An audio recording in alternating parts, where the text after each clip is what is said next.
Welcome to another edition of Coffee with Coaches. My name is Pat Lawler, and joining us today is Matt Hanig, assistant coach of the women's rowing team. Matt, thanks for joining us. Yeah, Pat, thanks for having me. It's great to see you. Well, it's hard to believe, but we are heading into Thanksgiving break. The fall semester is quickly passing us by here with the holiday next week. Any plans? Are you and the family just laying low like so many people? Yeah, I mean, I think we're going to keep it pretty low key, trying to follow the all the state recommendations and travel advisories, try to celebrate Thanksgiving in sort of a quiet way. We'll have maybe some Zooms with family that are a little further afield, but for the most part, just trying to keep our group small. Yeah, same here. I'm sure for some people that might be a silver lining, but we won't get into family too much here. But I'm sure some people aren't too upset. But so tell us what the team's been up to so far as far as training schedule this fall. We've had some relatively good weather over the past few months. Is this team still on the river? Yeah, I mean, the weather this fall has been incredible. We hit 70 degrees for a couple of times last week, so that was pretty amazing. Yeah. So we've been on the river, rowing about 4 days a week in singles and small boats. And we've been really lucky, our alums and our parents and the friends of the program really helped and pitched in to make it so we could have this incredible, fleet of brand new fluid design singles rented for the fall so we can keep training effectively. So we're really, very lucky and very grateful for that. So, the team's been on the water and getting working and learning to row the single, which is, all considered is also a really great experience for them. Yeah, tell folks who may not be familiar with the single and sculling compared to the regular rowing.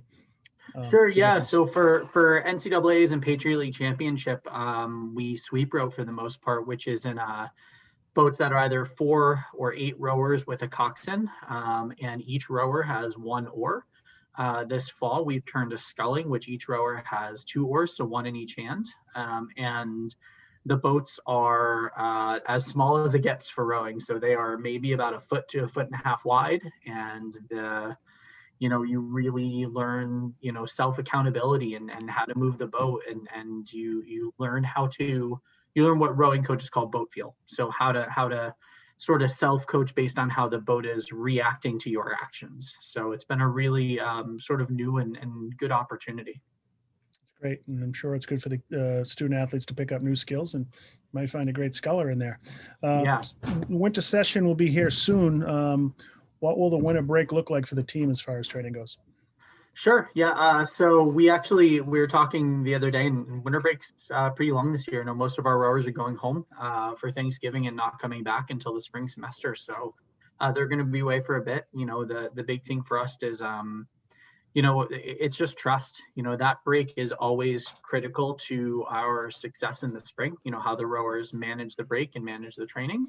And this year, even more so, given that it's going to be maybe a little bit longer with some leaving, this weekend. So, we really trust the team and trust that they've developed good training habits and good, a good daily schedule so that they get the work in and also sort of attend to what they need to attend to. So, we're going to have a lot of that. We'll do a lot of team Zooms. We've sort of been putting together, some things that we want to cover with the team. We've been working with sports psych in both, with team sessions, and that's been really great and really helpful for the group. So, we've got a few things on tab, but for the most part, it's just, practicing good habits and keeping on doing the right thing every day. And the trust level is really there with this year's group. That's great to hear. So you touched on a little bit, but so just for some of our viewers, again, who may not know, rowing predominantly is a spring sport with the bulk of your season taking place from March all the way into early June if things go well. Traditionally, the team takes a spring break trip to Clemson to kick things off. Obviously, it must be extremely difficult to make plans for the spring with what's going on. What are some of the challenges you're facing now trying to plan for the future? Yeah, you're right. There's a lot of unknown. We usually will go to Clemson for spring break, which, it doesn't, who knows with this year, and that BU really isn't having a academic spring break this year. So, there's a lot up in the air. But in terms of our racing schedule, we've got sort of plan A and plan B, and we're in the pretty lucky position that our head coach, Maddie, is actually the president of the Collegiate Rowing Coaches Association. So she's, whatever's happening, she knows it first, which is great. So, you know, in a normal year, maybe we'd be flying certain places. And I think the one thing that's really stood out to me is just the level of collaboration that we've seen between coaches of different programs, trying to figure out where and how to make it safe, and bringing in, you know, the medical advisory groups from their respective universities. It's really been kind of inspiring to see everybody working together to really give the student athletes at, you know, not just Patriot League, but you know, nationwide in all of the leagues, as great of an experience as we can this year. Information certainly is key these days, and we're certainly learning that. Well, thanks for joining us, Matt, with this edition of Coffee with Coaches. We hope you have a safe and happy holiday, and hopefully we'll see you at the boathouse soon. Thanks, Pat, and you and yours as well. Thank you. We'll talk soon. Bye.